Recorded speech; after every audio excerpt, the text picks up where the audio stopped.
Hello and welcome to Young Minds Career Institute. Hope all you guys are doing well. तो आज के lecture में हम discuss करने वाले हैं लिस्मानिया डोनोविनी के एक्सटर्नल मॉर्फोलॉजी के बारे में। समझेंगे कि लिस्मानिया डोनोविनी का एक्सटर्नल मॉर्फोलॉजी क्या है, बॉडी स्ट्रक्चर्स क्या होता है, इन सभी चीज़ों के बारे में हम आज के लेक्चर में डिस्कस करने वाले हैं। अगर चैनल पे आप नए हैं और अभी तक चैनल को सब्सक्राइब नहीं किया है, आई अर्ज कि जाके चैनल को सब्सक्राइब कर लीजिए, अपने दोस्तों के साथ शेयर कर लीजिए। तो डायरेक्टली मूव करेंगे अपने मेन टॉपिक के ऊपर, लेकिन उससे पहले आप हमारे YouTube चैनल पे जाएंगे तो आपको UP LT grade assistant professor, BSc zoology, BSc maths, इन सभी के कोर्सेज आपको अवेलेबल हो जाएंगे। तो उसको जाके एक बार आप चेकआउट कर सकते हैं। आज के लेक्चर का जो पीडीएफ है वो डायरेक्टली आप मेरे एप्लीकेशन से डाउनलोड कर सकते हैं, जिसका लिंक आपको डिस्क्रिप्शन में अवेलेबल हो जाएगा। तो जाइए वहां से डाउनलोड कीजिए और इस पीडीएफ को आप एप्लीकेशन से डाउनलोड कर सकते हैं। तो डायरेक्टली मूव करते हैं लिस्मानिया डोनोविनी के ऊपर। ठीक है, तो समझते हैं लिस्मानिया डोनोविनी क्या होता है। ठीक है, अगर हम बात करें लिस्मानिया डोनोविनी, तो ये क्या है, एक जू फ्लैजिलेट्स हैं। जू फ्लैजिलेट्स का मतलब कि एक ऐसा ऑर्गेनिज्म जिसके अंदर फ्लैजिला प्रेजेंट होता है।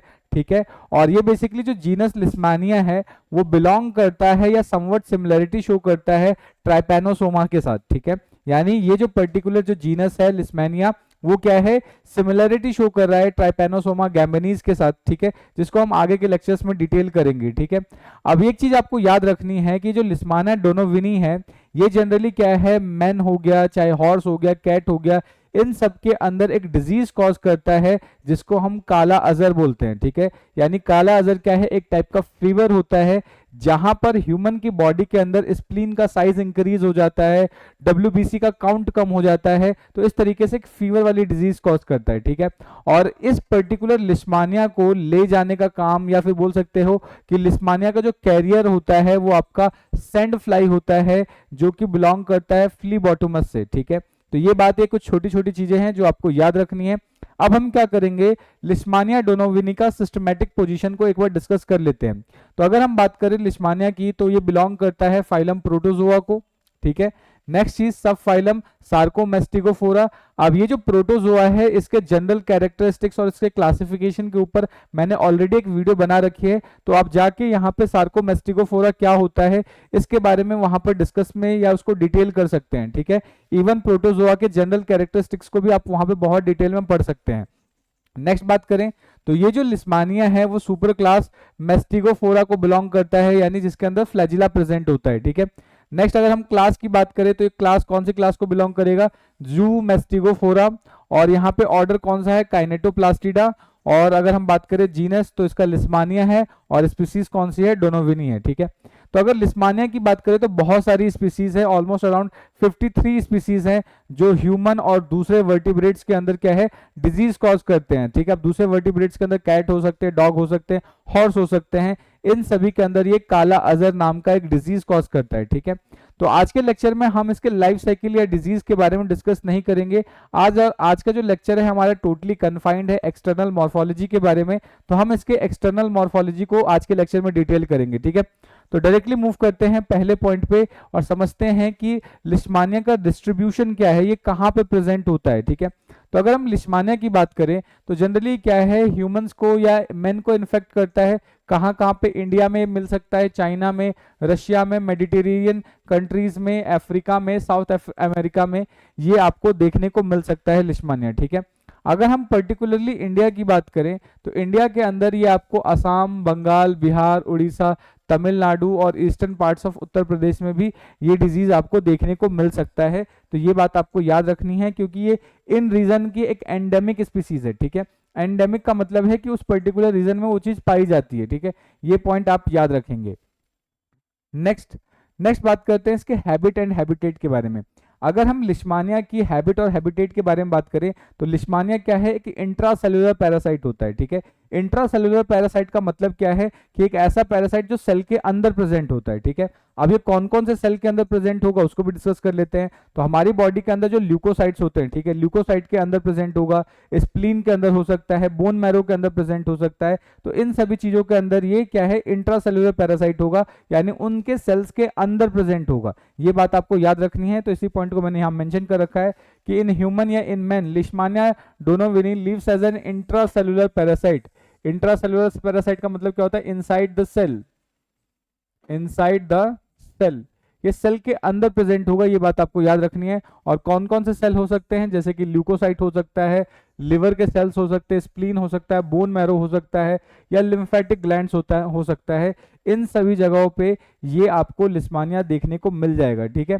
नेक्स्ट अब बात करते हैं, अगर लिस्मानिया डोनोविनी का कॉजेटिव एजेंट की बात करें, कॉजेटिव एजेंट का मतलब कि किसके थ्रू लिस्मानियासिस होता है, या किसके थ्रू ये जो लिस्मानिया है वो काला अजहर किस पर्टिकुलर कॉजेटिव एजेंट के थ्रू इस डिजीज को स्प्रेड करता है, उसको समझते हैं, ठीक है। तो जनरली जस्ट मैंने भी आपको बताया कि लिस्मानिया का जो कॉजेटिव एजेंट है जिसके थ्रू लिस्मानियासिस फैलता है वो कोई नहीं बल्कि आपका सैंड फ्लाई होता है, ठीक है। वो क्या है, आपका सैंड फ्लाई होगा। और ये सैंड फ्लाई क्या है, फ्लीबॉटमस वाले रीजन से बिलोंग, या बोल सकते हैं फ्लीबॉटमस क्लास से बिलोंग करता है, ठीक है। तो लिखा है मैंने इसी पॉइंट को, it is the causative agent of the disease known as kala azar, यानी एक काला अजहर कॉज करता है जिसके अंदर आपको फीवर होगा और स्प्लीन का इनलार्जमेंट हो जाता है। इनलार्जमेंट ऑफ स्प्लीन का मतलब कि जो स्प्लीन है उसका साइज बढ़ जाएगा, ठीक है। उसके अलावा अगर हम देखें तो यहाँ पर आपके WBC या व्हाइट ब्लड कॉर्पोसेल्स के नंबर को ये रिड्यूस कर देता है, ये पॉइंट आपको याद रखनी है, ठीक है।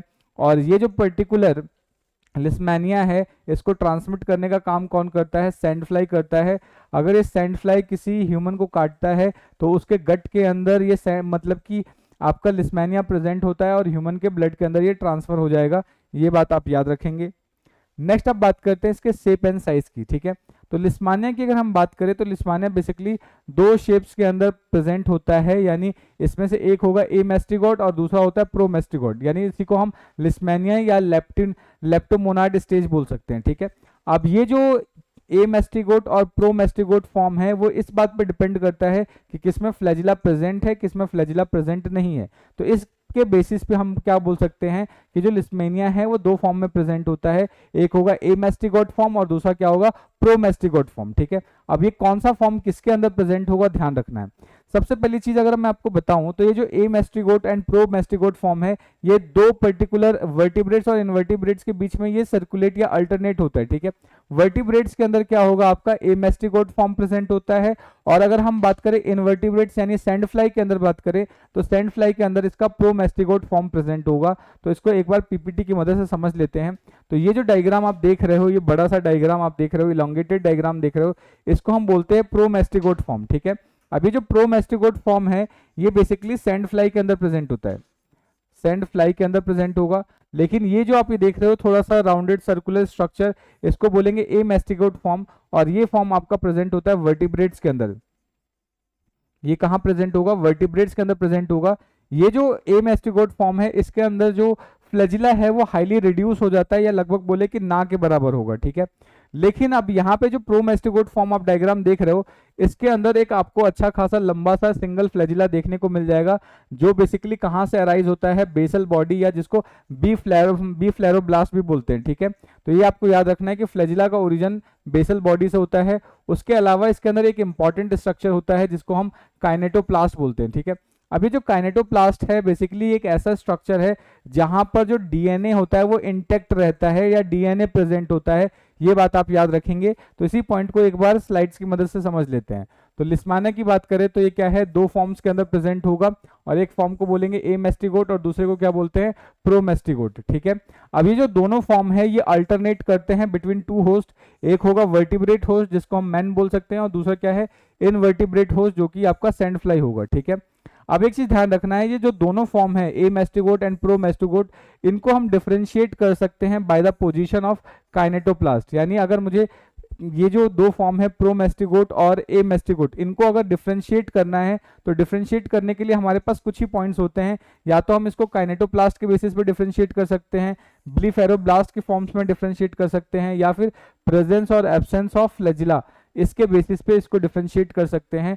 तो आप देखोगे कि एमेस्टिगोट फॉर्म के अंदर किसी भी तरीके का फ्लैजिला नहीं देखने को मिलता, या बोल सकते हो कि फ्लैजिला हाईली रिड्यूस होता है, ठीक है। लेकिन प्रोमेस्टिगोट के अंदर आपको फ्लैजिला देखने को मिल जाएगा जो कि इसको मूवमेंट में हेल्प करता है, ये बात आप याद रखेंगे।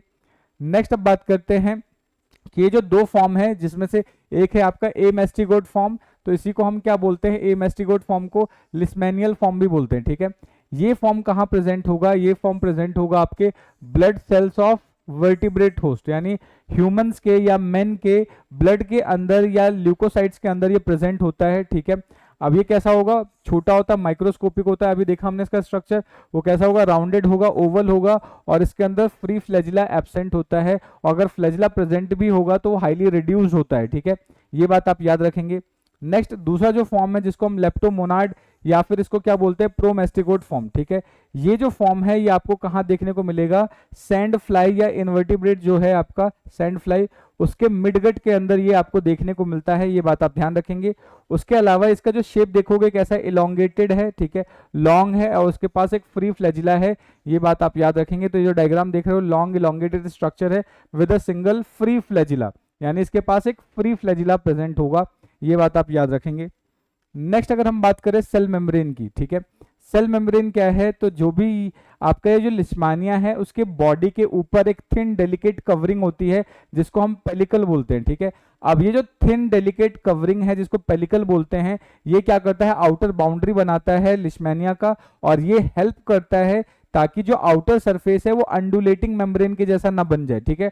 अंडुलेटिंग मेम्ब्रेन का मतलब है इस तरीके से वेवी मेम्ब्रेन का फॉर्मेशन ये नहीं करता, ठीक है। ये जो पेलिकल है ये इस तरीके से अंडुलेटिंग मेम्ब्रेन या वेवी मेम्ब्रेन का फॉर्मेशन नहीं करेगा, ये बात आपको याद रखनी है। तो यही लिखा है मैंने कि the whole body is covered externally by a thin delicate elastic film covering जिसको हम पेलिकल बोलते हैं, ठीक है। यानी जो आपका लिस्मानिया है उसकी बॉडी को बाहर से कवर करने के लिए एक बहुत थिन डेलिकेट और इलास्टिक फर्म कवरिंग होती है जिसको हम पेलिकल बोलेंगे, ठीक है।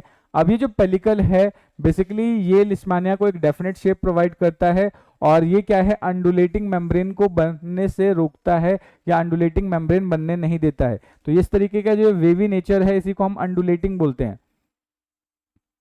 इसको क्या बोलेंगे, अंडुलेटिंग मेम्ब्रेन बोलेंगे। इस तरीके से अगर वेवी नेचर में अगर ये हो जाता है तो इसको अंडुलेटिंग बोलेंगे, ठीक है, ये बात आप याद रखेंगे।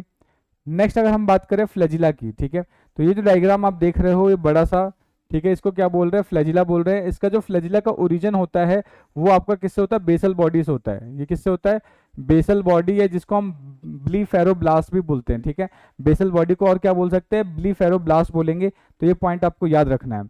तो अगर हम बात करें फ्लैजिला की तो लिस्मानिया के अंदर आपको एक सिंगल फ्लैजिला देखने को मिलता है, ठीक है, यानी यहाँ पर एक सिंगल फ्लैजिला होगा। और अगर हम इस पर्टिकुलर लिस्मेनियल या फिर बोल सकते हैं कि प्रोमेस्टिगोट फॉर्म की बात करें तो ये जो फॉर्म है आपको सैंड फ्लाई के अंदर देखने को मिलेगा, ये पॉइंट आपको याद रखना है। सैंड फ्लाई के अंदर ये लेप्टोमोनाड स्टेज आपको देखने को मिलता है और इसके अंदर एक single long free flagella present होगा, ठीक है।